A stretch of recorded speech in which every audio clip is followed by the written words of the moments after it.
Salut les amis, j'espère que vous allez bien. Alors, petite vidéo aujourd'hui, comment peindre une baie moteur ou un engine bay. Ça prendrait une brosse pour enlever la saleté tenace.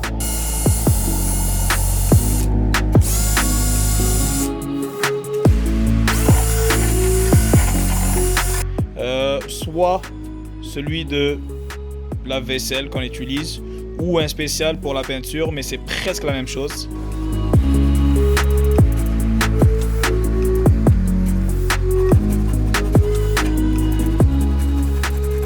Et une petite machine, ça peut faire la job plus vite pour le papier sablé. Le papier sablé, on prend vraiment un papier sablé très mince pour juste enlever la peinture.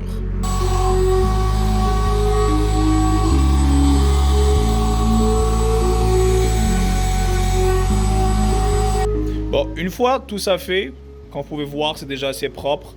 J'ai mis du savon et je vaporise tout autour pour vraiment dégraisser au maximum pour avoir vraiment quelque chose de propre. Avant de peindre, j'ai profité aussi de faire deux choses. Première des choses, comme vous pouvez voir, j'ai vraiment ressoudé à grandeur toute la baie moteur pour vraiment solidifier la voiture. Et deuxième point, comme vous pouvez voir, elle a reçu un coup et c'est vraiment tordu. Ça serait bien de la remettre bien droit. J'ai soudé ces pics avec cette machine et avec cet outil.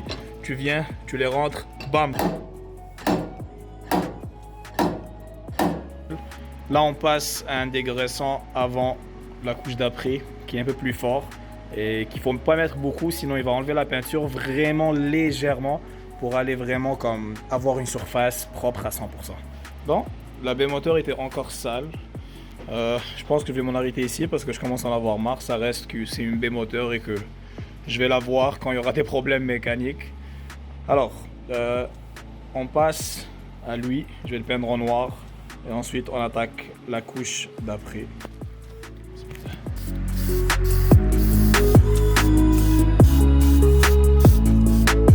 On va laisser sécher et on va attaquer la deuxième. Alors, ce trait est terminé. Résultat assez propre. Petite astuce, pour toujours chauffer vos cannes.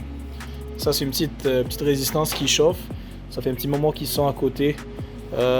J'utilise toujours un primer comme ça.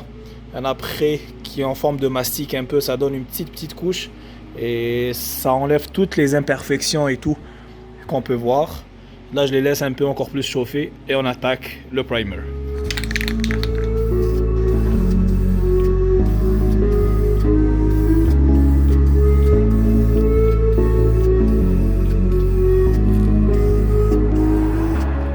Bon, comme vous avez pu voir, la couche d'après a été faite.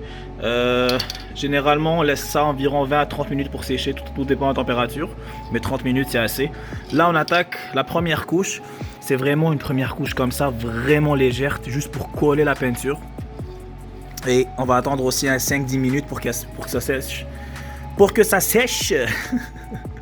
Et ensuite, on fera une deuxième couche un peu plus épaisse. On attendra 20 minutes. Et une troisième couche. Après, on verra le résultat, ce qui me convient ou pas. Mais généralement, après 3 couches, ça va faire l'affaire.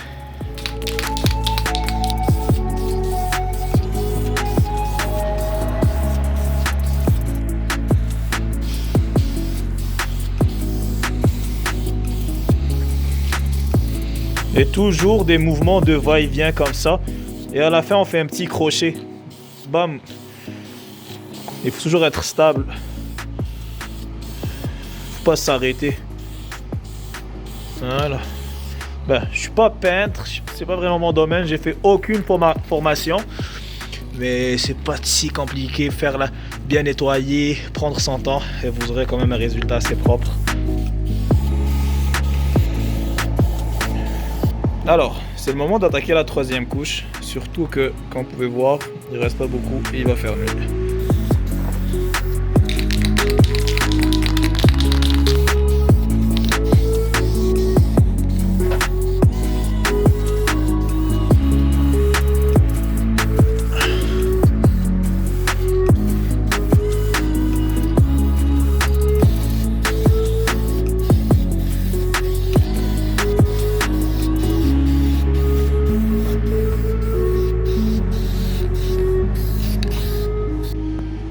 Bon les amis, je peux vous dire que je suis vraiment satisfait du résultat. Je sais pas si vous aimez.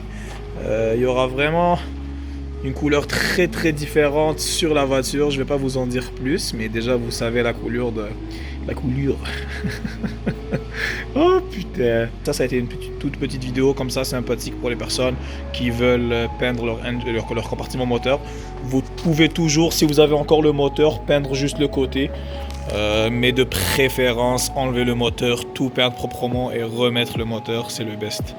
Bon ben, sur ce, moi je vous dis, portez-vous bien, protégez-vous, faites attention à vous, la famille. À la prochaine.